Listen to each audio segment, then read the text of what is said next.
Welcome into the Leo rising signs of the zodiac to your astrology for August. I'm Cosmic Girl, thanks for being here. Trust you're doing well. I'm a little bit weak in the voice, so you may hear fluctuations in my tone. I am a little under the weather. Okay, so we're going to be talking about planets in transit, so lunations of the month, what it all means for you as a Leo rising sign. We're going to open up the video now talking about your chart ruler, the sun. Okay, so the sun has been transiting in your natal first house. So the sun is in rulership in Leo's in domicile, functions very well in this zodiac sign. And now we need to talk about where the sun is in your natal first house, what it actually means. The natal first house is your identity, it's your appearance, it's your body, it's your health, it's your character, it's how people see you. Ah, you're a Leo rising sign. And when you are showing up, for better words, as you for 4 weeks until the 22nd of August at least, then there's going to be no blurred lines from outsiders looking in or communicating with you about who you are, what you're about. And that's really good when it comes to communication. And the communication side of it's really helped along because you've got Mercury co-present in your natal first house as well. It's currently in a retrograde phase opening up the month of August, but will go direct on the 11th, and that's really, really good. So Mercury's helping you communicate strongly, be direct, be very intellectual, speak the word with truth and honesty. And Mercury is a sharpest attack, really helping you with information and intel. So for 4 weeks, there's all these things, for better words, coming at you, but it gives you a lot of healthy information. And when you get a lot of healthy information and clarity and clear mind and clear thoughts, and you're having clear communication and you're delivering it very well and articulating yourself very well, and other people see you as someone that is sharp, intelligent, and very good at carrying out a dialogue, then there's no confusion for people. And that's really, really helpful for you as a Leo rising sign with this transit. And Mercury really does help you with that. But on the 22nd, your sun then goes into the natal second house. And so until the 22nd, you're in a commanding position, for better words, to do the things that you love. Say it with chest and heart. Be loud and proud. Be confident. Be solar. Be consistent and show up for yourself. Follow through on things. Clear the throat chakra. Mercury's here, really helping you clear the throat chakra. Get it out. And for 4 weeks with the sun in the natal first house, solar figures can figure strongly in your life. Father figures, being a father, being very paternal. You may be feeling like you have to take the reins in a more commanding position in your life with this transit. Okay, so that's what's going on for the Leo rising signs. It's really good. It's empowering. And I really like that Mercury's here helping you. You and Mercury are buddies, really, really good buddies, as you and Venus are. So that is a really, really good astrology for you. So there's really not a lot that can or should be holding you back at this time for being your authentic self, proactively engaging in things that you love with your own free will and volition, communicating well, very decisive, very sharp, possibly having a fun time. Mercury is quite humorous, so you might be getting a lot of humor from Mercury. Mercury is the ruler of your 11th house. That's friends, your social connections, places where you go and knock shoulders with people of like mind. That's the 11th house. So you may also be experiencing a lot of fun and laughter and social times with social connections as well, which is really nice.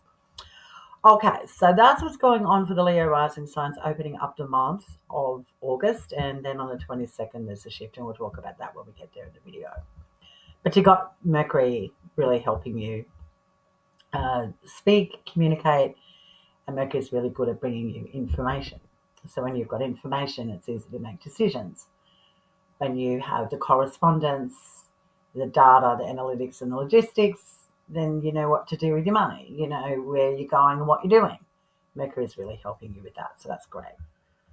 We've got Jupiter and Venus cruising in your natal 12th house until the 25th. Venus will move on and go into your natal first house on the 25th. Again, we'll talk about that when we get there in the video.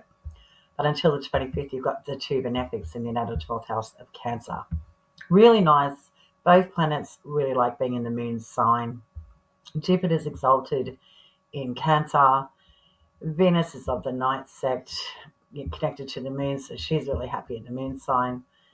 If you don't know what night sect and day sect is, don't worry too much about it. We can talk about that. If you want to work one-on-one with me, contact me at my email that I provide at the end of the video. So in short, we've got two planets, two benefic planets that are life-giving planets, functioning very well, but it's in your natal 12th house of isolation, loss, solitude, hidden enemies where we lose ourselves, whether that's proactively or we feel like we're being blown around by the emotional waters of Cancer. That can happen too. Okay, so this transit until the 25th. Yeah, look, Jupiter's functioning really well. Jupiter's really content. And then natal 12th house, sort of encouraging you to take the pedal off the metal when you need to. It's okay to step back and do you and enjoy life behind closed doors and fill your own cup up kind of transit. Jupiter will be here until the 30th of June next year. So that's really, really helpful for you to sort of conquer, for better words, really learn about how being on your own and taking time out really does serve you. It's not escapism. It helps you refuel and regather your thoughts, your intuition, your emotions. Great for getting into esoteric practices, taking trips as needed to relax, even just taking the day as needed. Jupiter's really saying, hey, you can chill, Leo rising sign, at your own free will kind of transit, which is really quite nice. But Venus in Cancer is very different. Venus is like the mama bear in Cancer. Venus is in her morning star phase, so we've got an aggressive warrior princess, Venus. And Venus in Cancer is the mama bear, the protector, will protect her heart, will protect her young. Venus in Cancer is emotional and sensitive and will go towards her heart's desire, but she's no fool in Cancer either. But she can be very hypersensitive. So there can be a lot of waterworks and tender moments with this transit as well, with Venus cruising along with Jupiter in your natal 12th house of Cancer to the 25th. So you may be hypersensitive or feeling intuitive, maybe feeling the waters of your body really moving and churning and having some quite emotional DMs and purges and releases of things that have been dormant with Venus in Cancer, feeling very, very protective about your emotions and wanting to nurture and nourish things that you value and that you love near and dear to your heart, which is absolutely beautiful. But Venus can be a touch sensitive here in Cancer, and that's okay. Sometimes we need to be. But when we're in protection mode, that's when it becomes questionable. And if you are feeling like you need to run for the hills and cover and protect yourself from emotions, then that's where it can be nuanced, because in the 12th house, this is where we lose ourselves and we get stuck. So we need to be able to purge and release those pent-up feelings and emotions so they don't own us and imprison us and make us feel shipwrecked and that we're losing control. So it can be a bit of a up and down kind of transit, to be astrologically transparent. But Venus will move on this month on the 25th and move into your natal first house, and Jupiter will be staying here. Okay, so yeah, the benefics, in short, they're working really well. So the life-giving planets are giving you opportunity to engage at will and disengage at will. Go down the emotional paths that you gloss over and release and purge them as necessary, and enjoy being okay with knowing that you need you time with this transit. contradicting, isn't it? Because the sun's in your natal first house going go, and Mercury's like yes, and then you've got Venus and Jupiter in the 12th going, yeah, it's okay to chill out. So it can be a double, look at what's that, the double-edged sword kind of month, you know. We all go through it. It's never always perfect, is it, Leo rising signs? Well, that would just be bloody ridiculous. Okay, for the whole month, we've got Uranus sextiling Saturn and Neptune. These are like opportunities that are there to be grabbed, but you'll miss them if you're not paying attention. So, like a friend or a social connection or a dream or a goal is sort of like going to pop up every now and then. And if you're not paying attention, you're going to miss it because Uranus is sextiling Saturn and Neptune. And Uranus is that surprise kind of planet, sorry. And because it's a sextile for the whole month, there might be some like droplets of like diamond nuggets that you're missing through friends or social connections or your dreams. And if you don't listen in and tune in, you might miss opportunities. So yeah, it's that kind of transit. Like you just be aware. You might be missing out on some opportunities for travel or learning something or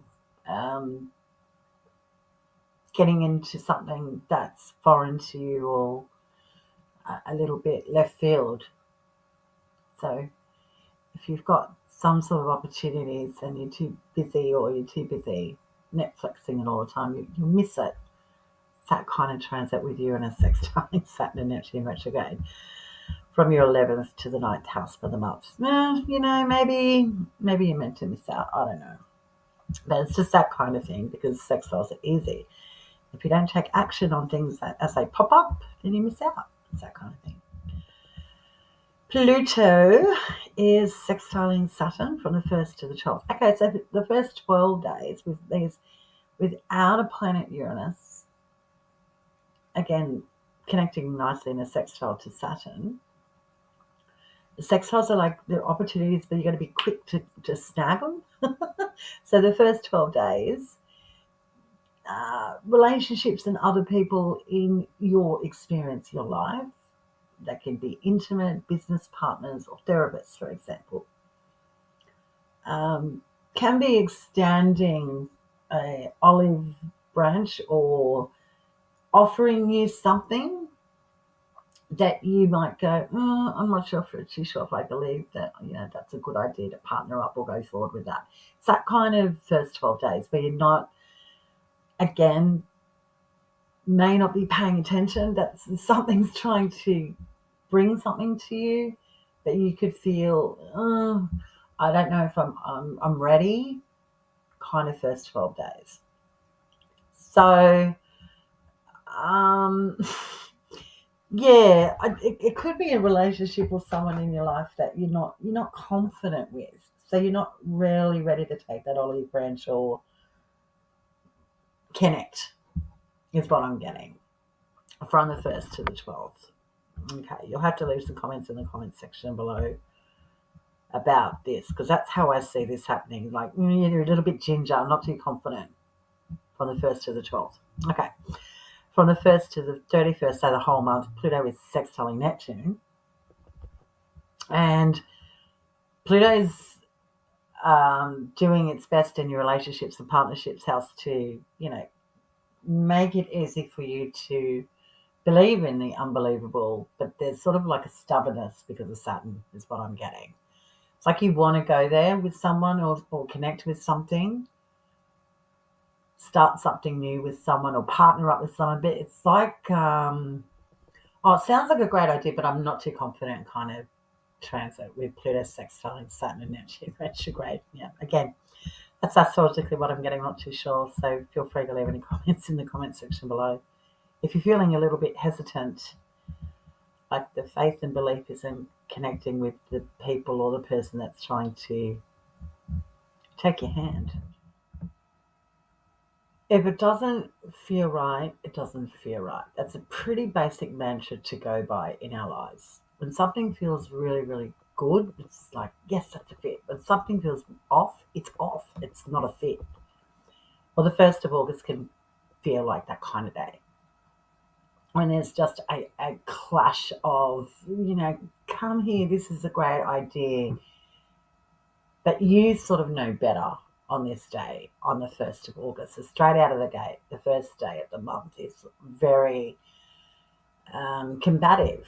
It's, this is all, you're trying to sway me kind of day and you're not playing. Something's off here. So trust your instincts kind of day on the 1st when Venus squares off with Saturn and Neptune retrograde. So the 6th of August, yeah, this is a pretty big day. Your chart rule, the Sun and Mercury are involved in this.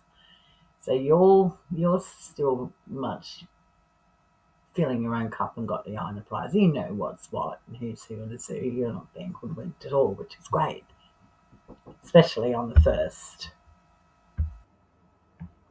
Okay, so Mars now leaves your natal second house of Virgo. So Mars has been in your natal second house of Virgo for about 5-6 weeks, I think, by memory. And Mars is now moving into Libra in its sign of detriment. It's in Venus's temple. So Mars has to play by Venus's rules, in short. So Mars will be in your natal 3rd house of Libra until the 6th, from the 6th of August to September 22. Okay. This is your house of siblings, the house of education and travel. It's a communication house. It's a house that's like our back door. That's an easy way to talk about the natal 3rd house. It's like we know our shops, we know where to get petrol, we know where to go down and grab a bottle of whatever. That's the natal 3rd house. But it's Libra, and Mars is in detriment in Libra in Venus's temple. So Venus is in control of Mars's, for better words, behaviour from the 6th to the 22nd. And so from the 6th to the 25th of this month, Venus is in that natal 12th house with Jupiter in Cancer, being very protective, very emotional, doing what she loves, valuing isolation and stepping away as she needs. And she's squaring that natal 3rd house. So from the 6th to the 25th, before Venus leaves Cancer and then ingresses into your natal 1st house of Leo, stay with me here. Stay with me here. I know this sounds a little bit, this is getting a bit much, but this will be important, this transit for you from the 6th to the 25th, because the Venus in the 12th is squaring the 3rd. And Mars is here and is ruled by Venus. So think of the natal 3rd house of travel, education, siblings, your local community, your immediate environment. Venus isn't present. Venus is in the natal 12th house doing what she wants to do. She's cutting off. She's not available, for better words.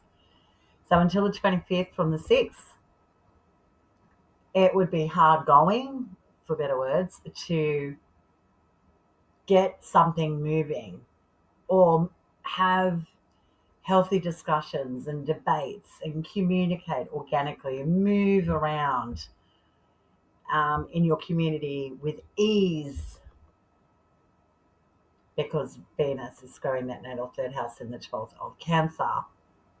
So it astrologically indicates that it's going to be hard to play nice on the daily with things that you connect with from the 6th to the 25th. Then things become a little bit easier. But before that, like trouble, like you blow a tire. Or, you had plans and it all goes to shit with travel plans. Or, the goalposts move on you. The itinerary's changed. Education. You're just feeling, I need to learn something. I want to, get into the meat and bones of something, but I don't have the money. I don't know if I really value it. Siblings, oh, well, they're just being an absolute pain in the butt. They're not available. They shy away when you need them. They're combative. It's that kind of thing. That is what could be playing out. And in your community, your local backyard, like neighbours could just be a little bit extra, or they're not coming to the party when you need to work something out. Your local hairdresser that you always go to just isn't there anymore. Your favourite, I don't know, your favourite sports club just says, oh no, we're closed down for the month. Did we tell you? It's that kind of irritation because Venus is squaring her own temple of Libra, where Mars is. And Mars is ruled by Libra, and Mars ruled by Venus, and Mars just wants to take action and go. It's ready to rumble and fight, ready to get into it. I just want to move around. I just want to take action. I just want to go. Venus is steering the ship here. So forewarned is forearmed astrologically. Can be pretty bumpy from the 6th to the 25th before Venus gets into your natal first house. Then after that, from the 25th to the 22nd of September, Venus in the natal first house is sextiling the third house. So she can easily engage from your natal first house, which means you might be ready to engage. So I wonder if it's the Leo rising signs that are the ones that are throwing spanners in the works here. No pointing fingers. Okay. So that's what's going on there with that transit with Mars in Libra. Now, on the 6th, we also have Mars trining Uranus. Mars is also opposing Saturn and Neptune. So trines are easy flowing aspects. So what could happen here on the 6th when Mars does ingress into Libra, initially on the first day of the 6th? It's easy for Mars to communicate, wag tongues, and gossip. So this can be very just sharp, quick digs communication-wise. Correspondence will be very acute and maybe a little bit disruptive on the 6th. So the 6th is a mind your P's and Q's kind of day with Mars trining Uranus and also opposing Saturn and Neptune. Now Mars is the ruler of Aries, where Saturn and Neptune are currently retrograding. And when he's opposed to his own sign, think of this symbolically as Mars is looking across the solar system from the natal third house of Libra, where it's, I'm acting all Venusian here, and looking across at his own zodiac sign going, what the hell are you doing, Saturn and Neptune? Like Mars is opposed to that. It's like Mars is not happy, for better words, with Saturn and Neptune retrograding in Aries, sort of not being certain about what they believe in, their direction, having confidence. It's a frustrating astrological day on the 6th. So it's a lay low kind of day. You'll need your astro umbrella on the 6th. Yeah. Really, really interesting astrology actually for you. But from the 25th of August, when Venus gets into that natal first house, you might be ready to play nice, or others might be more available. Things run smoother. Okay. There's an old-fashioned saying, so I once was blind, but now I see. Well, this would be a great way to describe this full moon, our first lunation of the month on the 9th of August. With a full moon in Aquarius at 17 degrees lighting up your natal seventh house of relationships and other people. The full moon in that, when the moon is in that phase of being full, it's easy to see what has been brewing beneath the surface or started a long time ago that wasn't revealed. So think of it not deceptively like a secret, because when you've got a new moon, you've got the sun and the moon together and it's dark. You can't see that moon phase. It's like, for better words, that new moon last month was in Leo on the 24th, and no one really could see what your intentions were regarding your actions or what you were doing, in as much as you were just doing you. And the moon is about the mother, the body, feelings and emotions, and the environment. So something was brewing, for better words, on the new moon, as an example, where no one can see your feelings, no one can see your body, no one can see you, your authentic self in the new moon stage. Excuse me. But in the full moon phase, it's like, I see you. I now see what I couldn't. So when it's in the natal seventh house of relationships and other people, they get to see the real you. And for better or worse, excuse me,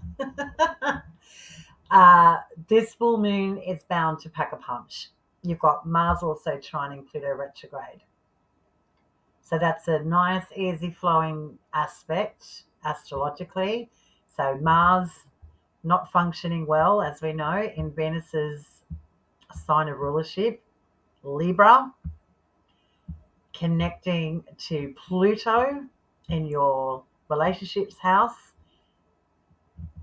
And Pluto, sort of that planet in of itself is a generational planet. So it's an interesting lunation. It really, really is, because when other people see the real you, and it changes something in them. It's like a change of the guard full moon.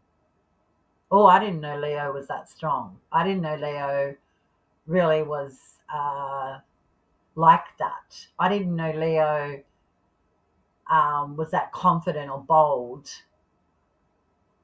And when other people go, whoa, I think this full moon on the 9th is when you're really delivering a clear message to someone in your life that can make them go one way or the other, kind of full moon.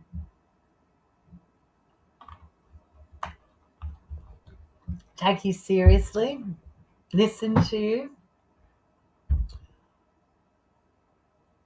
and that will help, obviously, if you've found it hard to communicate or show yourself in an authentic way. Now, the Mars is in Libra in that natal third house of siblings, travel, and education. So this could also be about siblings, travel, or education, where people that you are related to in an emotional connection or otherwise, could be business, could be your therapist, whatever. But when other people see something for what it is, and they're sort of, whoa, did not see that coming, kind of full moon on the 9th, it could have to do with a sibling, travel, or education, or something in the community, something that's in your immediate environment. Interesting full moon. It's either you're really going down an anvil of power or truth, or a sibling or a travel education has really hit its peak. And on the 9th, it's, for better or worse, the beginning of the proverbial end. That's been churning and going on for quite some time. Pluto's a generational planet.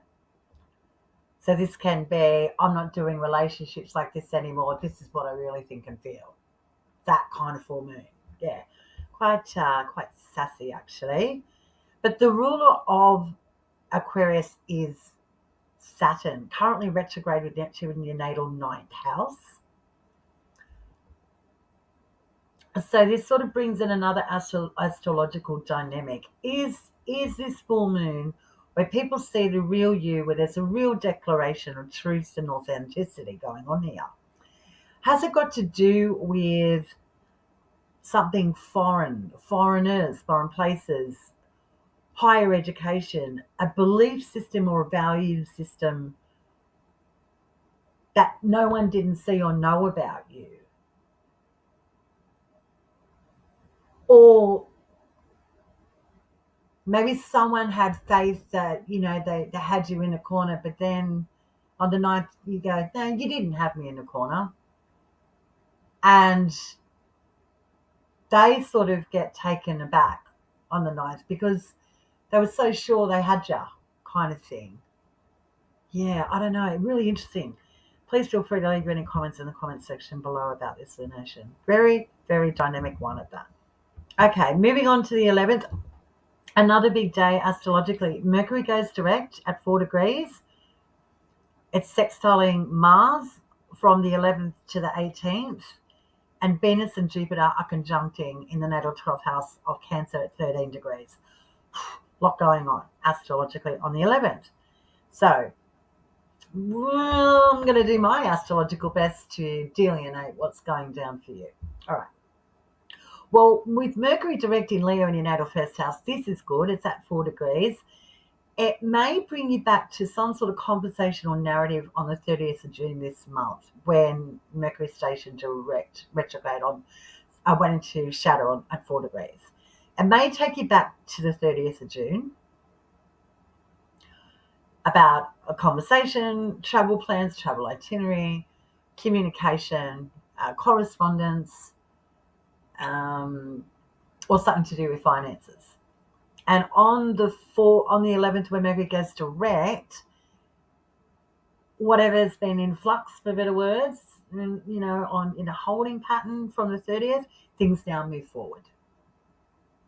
You may not have anything that you've been waiting on at all, but if you have, moving forward from the 11th, things start moving quite quickly, which is good regarding your plans, money, conversational correspondence. I like that. That's great. Or you might be ready to make some affirmative decisions that you've been umming and ahhing about since the 30th of June, moving forward from the 11th. And from the 11th to the 18th, you've got Mercury sextiling Mars. So for a week, from the 11th to the 18th, this is the ideal time to communicate and clear your throat chakra. Get cracking.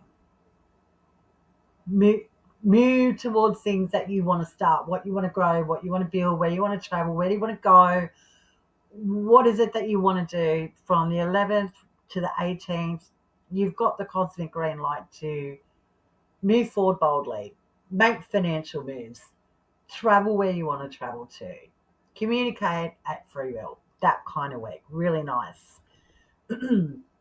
And with Venus conjuncting Jupiter in your 12th house of Cancer at 13 degrees.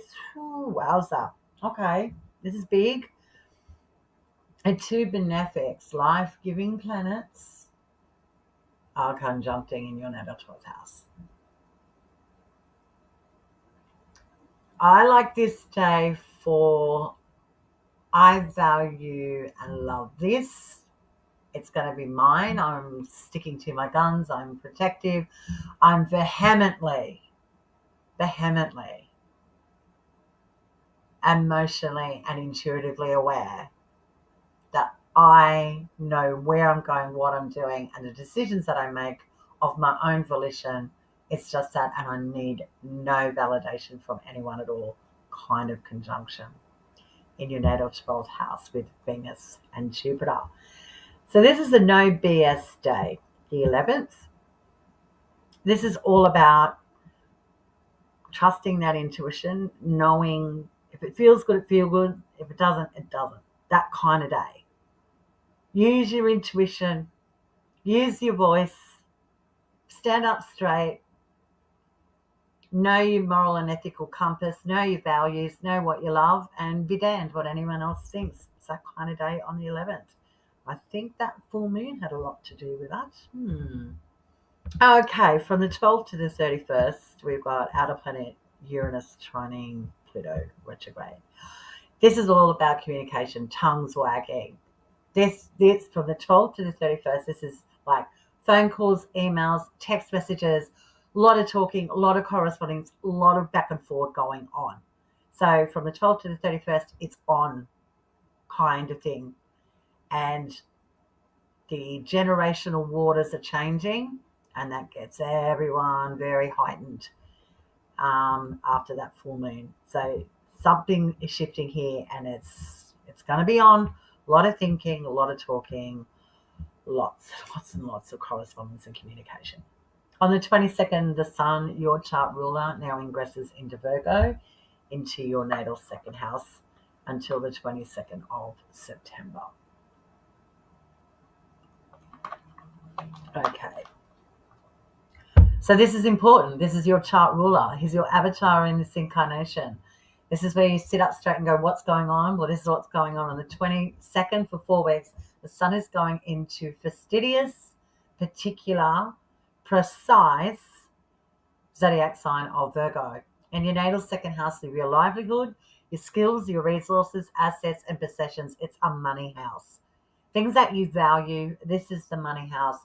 This is the house that supports the first house, which is you.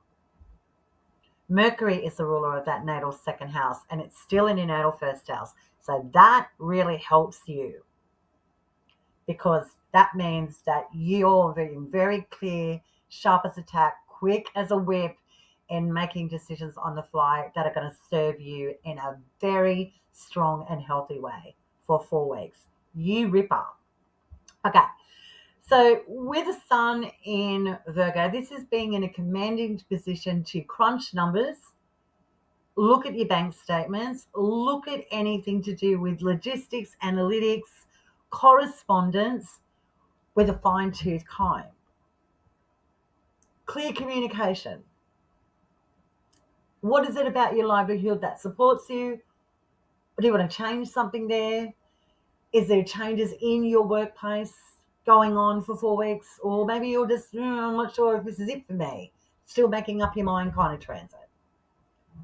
So for 4 weeks, when your chart ruler steps into the natal second house, it's like, oh, my finances really need to be looked at. So does my livelihood, my assets, my possessions, my skills and my resources. I am focused for 4 weeks on seeing what needs my attention. Smartening up kind of transit, which is really good. Not to suggest that you're not smart or you don't smarten up, but you're hyper vigilant for 4 weeks of what's going in and out of your checking account, where you're hemorrhaging money and where you can save it, and what assets and possessions have brought you bounty and harvest. Can you cash in on stocks? Can you offload possessions? Have a garage sale? This is the kind of transit where you benefit from doing such things from the 22nd of August to the 22nd of September. Really quite empowering. And I really like that Mercury is still in your natal first house, sort of giving you that certainty, direction on, starting something new and investing in you. So I like that. That's really quite helpful. And then Mercury next month will be moving into this natal second house of Virgo, where Mercury is in domicile and exalted in Virgo, functioning really, really well. So Mercury is your mate here.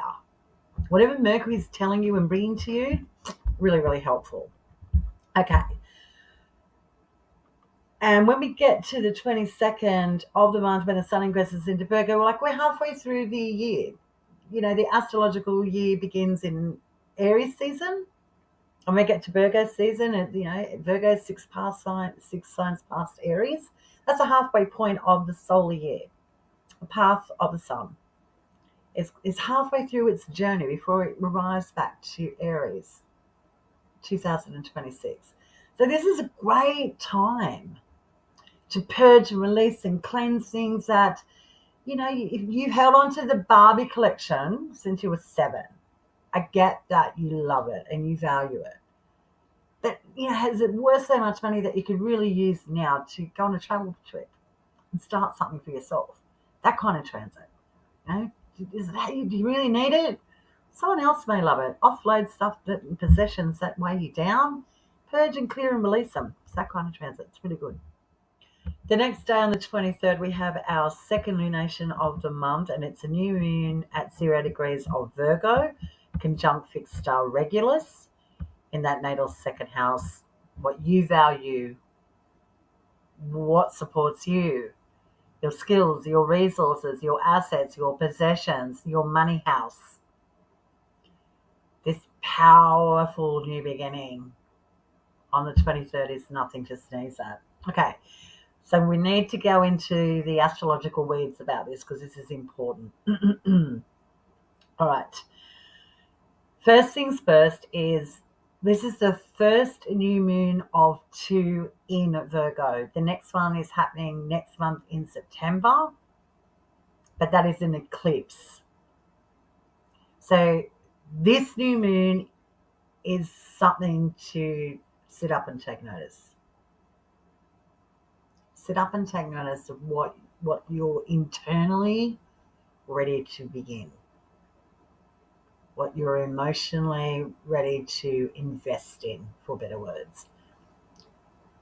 Mercury is the ruler of this new moon, conjunct fixed star Regulus, fixed star of power, fame, and royalties.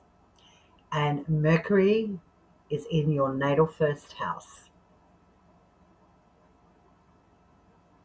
And this is really, really good for the Leo rising signs. Really good. Why is it really good? Because Mercury gives you intelligence, intellect, dexterity, clarity, gives you information like a cosmic download. And it's ruling this first of 2 new moons in Virgo in your natal second house. But the first one's conjuncting fixed star Regulus. Powerful new beginning. So I astrologically see this as Leo rising signs taking bold, certain, clear steps or making plans that are going to expand your natal second house in a profound way. Your assets, your resources, your possessions, your skills, things that you value and love, your livelihood. There's something big going on here for you that's percolating in the waters. Not forgetting that new moons, people don't see them. There's no reveal or aha moment. So, astrologically speaking, what is it about that natal second house of Virgo that keeps you feeling bountiful and that you're always surrounded with a harvest?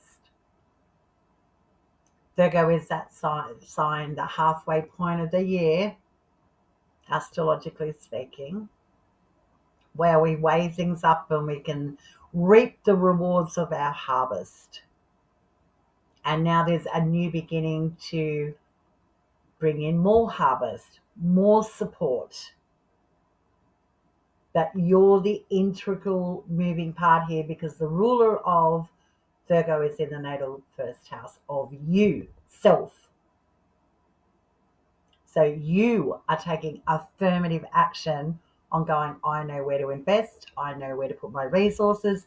I know exactly where I need to work and what's really going to be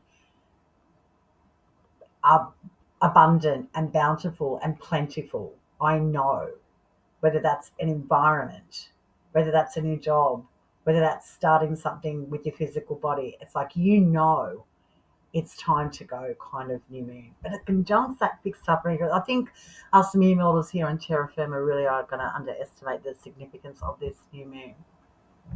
But that second new moon of Virgo next month in September is an eclipse, and the ruler of Virgo is Mercury and will be in the natal second house of Virgo, where it's in domicile and it's exalted, where it functions very well. So this is like a double whammy of this is happening and I'm the one making it happen.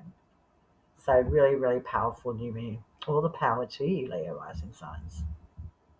Okay, on the next day, the 24th, the sun, so this is the day to sit up straight and listen. It's like, oh, the sun's being mentioned. So your chart ruler, the sun, is saying, oh, I don't know about this. It's a square. There's conflict. It's like, oh, something's off here. So your sun is in the natal second house of Virgo, which we've talked about extensively. You know what's what. You've just made a very big decision. And now you are looking at Uranus in your natal 11th house of friends, your social connections, your dreams and your goals, allies and beneficiaries, people that support you. That natal 11th house is able that we connect with our own volition. We have a meeting of minds. We've all got a little agenda here. We all work well together. But when you are in the natal second house, tidying up house literally and going, I know what I'm doing now moving forward, you're sort of shunning and saying no to the same old in regards to your dreams, your friends, your social connections, allies and beneficiaries. You're sort of going, I don't really want it. I don't need it. It just doesn't feel right. So this could be the day on the 24th where you feel you don't want to share anything with anyone. You don't want to play nice with it. We're all in the same sandbox. We get it. But this day may be a day where you really don't want to share anything or declare or announce anything. Sort of like, I can't do that. I've been down that road before and it hasn't served me well, so I'm going to shut my mouth. It's that kind of day on the 24th. Again, you trust those instincts. Moving on to the 25th, we now see Venus leave Jupiter to do his magic in Cancer in your natal 12th house until the 30th of June next year. And she's going to move into your natal first house until September 19. Big transit for you, Leo rising signs. There's a lot going on for Leo rising signs. Okay, well, let's just first talk about the aspects of the day when Venus gets into Leo. She's trining Saturn and Neptune retrograde. She was squaring them early in the month when she was in Cancer in the 12th for the night. I'm not sure. I'm not confident. It doesn't feel right. No, don't really know. Well, on the 25th, she's now trining. So it's now easy to keep trusting what you knew was right earlier in the month. It's easy to just keep that train going of certainty. And Venus is also sextiling Uranus. So Venus and Uranus, this is like, it's easy to keep your heart and soul in believing in what you believe in and go for it with reckless abandonment kind of day. So easy to get back on track with things that you really do love and value. And that might be a brand new dream. And you're sort of all up in it on the 25th. But she's opposing Pluto retrograde in Aquarius, where that full moon was. Excuse me. Okay, so this 25th, when Venus gets into your natal first house of Leo, It's easy to keep believing that you're on the right track with your thoughts, your moral and ethical compass. What didn't feel right, uh, it's doubling down now with Venus trine Saturn and Neptune retrograde, Venus sextiling Uranus. It's easy to have the support in believing in making your own dreams a reality. And Venus in the first house of you is saying to Pluto retrograde, I'm not going back there. I'm not participating. I'm not doing it. That kind of day. So it's kind of a big day on the 25th for you as a Leo rising sign.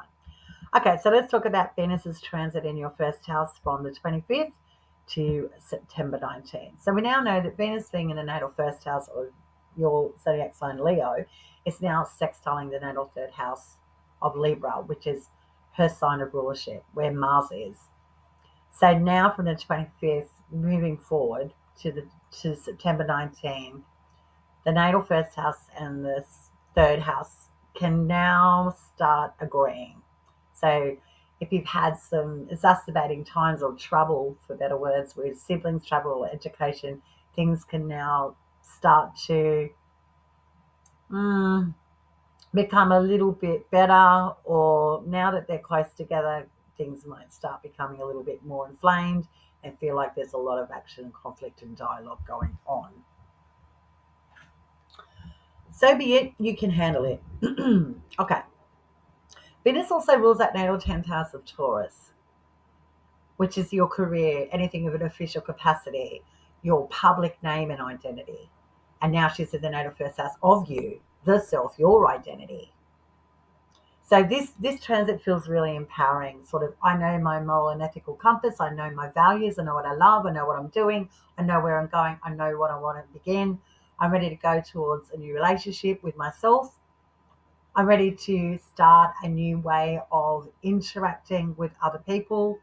I'm really starting to understand and cherish and love my body and my health. And I'm going to start really putting my heart and soul, for better words, in showing up for me. Not that you never do, but sometimes when Venus in the 12th house is playing silly buggers again, I'm half in, I'm half out, I don't really know, I'll do what I want to do. When she gets in the first house of Leo, she functions really well in the fire zodiac sign of Leo, the sun sign, because Venus and the sun are buddies. So Venus likes being here. She's pretty neutral. So from the 25th to September 19th with Venus in your natal first house, you'd certainly know what's good enough, and certainly what's not good enough, and you're in full control. Again, so there's a lot of support from the planets. Mercury is also here, at least until next month of September. You've had the sun in your natal first house. You know, there's been a lot of support and more than enough astrological cosmic green lights to say, yeah, you do what you need to do. You've got to do what's good for you. Knowing yourself, being certain about who you are, empower yourself. You're a Leo rising sign. Fuck's sake, do it. Let's go. You've had a lot of that, and it continues on the 25th when Venus steps into your natal first house. So enjoy the astrology. It's really quite positive. Really like to hear some comments in the comments section below about that full moon and that new moon. Post the event, obviously, in next month's video, for example, in September. So if you haven't subscribed, hit the subscribe button, hit the bell notification, and you'll get a notification about when I upload Leo Rising's astrology video for next month of September, because September's a pretty big month astrologically. Okay, that's it. There it is. Hope you enjoyed it. Hope you got a lot out of it. It's a big month. It really is a big month. It's quiet, but it's not quiet. The action's going on in your first house for you, in your second house. Big full moon on the 9th. Ooh-wee. That's a powerhouse one. Enjoy it. Okay, Leo rising signs and Cosmic Girl, thanks for being here. If you want to work one-on-one with me or you have an astrological inquiry, contact me at cosmicgirl101@protonmail.com. Till next time, Leo rising signs, stay cosmic.